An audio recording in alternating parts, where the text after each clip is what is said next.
Yes उपसभापति महोदय, सबसे पहले तो मैं आपके प्रति कृतज्ञता प्रकट करता हूँ कि आपने इस समय मुझे बोलने का अवसर दिया। विषय का महत्व और बढ़ गया है। अभी 1 साल पहले देश के 9 राज्यों में सूखे का प्रभाव रहा और 3-4 राज्य पूरी तरह से बाढ़ से ग्रसित रहे।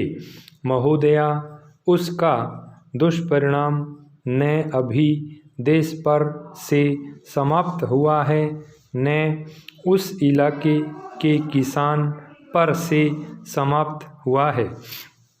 एक बात का और उल्लेख करना चाहता हूँ, एक के बाद एक कई घोषणाएं तो होती रहती हैं। जैसे अभी मंत्री महोदय ने यह घोषणा कर दी, कीमतों की वृद्धि की। मैं यह चार्ट बैठे बैठे पढ़ रहा था। मेरी एक बात समझ में नहीं आई कि भारत की कृषि में जूट व पटसन का कोई स्थान है या नहीं है।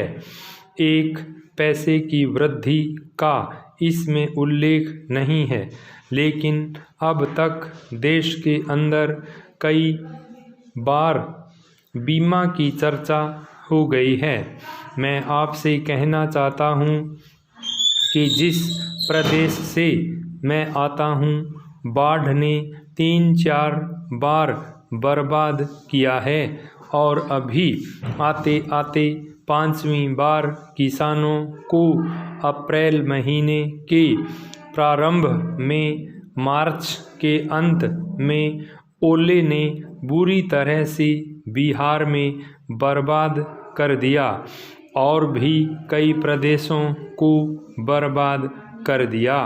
अगर हम चर्चा करते हैं फसल बीमा की, तो यह फसल बीमा का मकसद वास्तविक रूप से जो पीड़ित किसान हैं उन तक पहुंचाना है।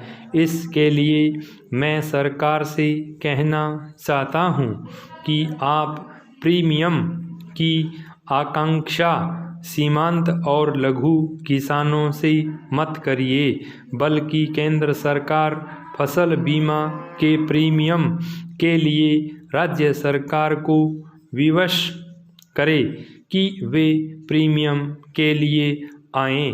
महोदया, देश का जो किसान है 80% किसान सीमांत और लघु किसान हैं और मात्र 20% ऐसे किसान हैं जो लघु सीमांत से कुछ ऊपर होंगे और खेती लायक देश के अंदर जितनी ज़मीन है यह इन 80% सीमांत और लघु किसानों के हाथों में है। महोदया, थोड़ी देर पहले आबादी के बारे में चर्चा थी। मैं बहुत जल्दी में कहना चाहता हूँ, आज गाँवों में 76% आबादी रह रही है और इस आबादी के अंतर्गत 71% केवल खेती के ऊपर निर्भर है। उसके पास दूसरा कोई काम नहीं है। आज उसकी अवस्था क्या हो गई है? बाढ़ ने तबाह किया। मांग शुरू हुई, बीज ले आओ, बीज ले आओ। घर भी डूब गया, खेत भी डूब गया, जो कुछ भी था वह डूब गया। तो आज किसान ऋण के बोझ से परेशान हैं।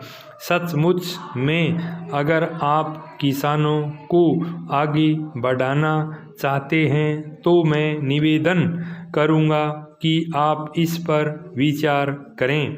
और मैं कहना चाहता हूं कि चंडीगढ़ के अंदर छत पर खड़े होकर मान्यवर देवीलाल जी किसानों के ऋण की माफ़ी की घोषणा कर सकते हैं तो दिल्ली दरबार में बैठे हुए भजनलाल जी उससे क्यों भाग रहे हैं? वह किसानों के ऋण की माफ़ी की घोषणा क्यों नहीं करते? मैं कहता हूँ देवीलाल जी ने कैसे किया। भाई स्टॉप।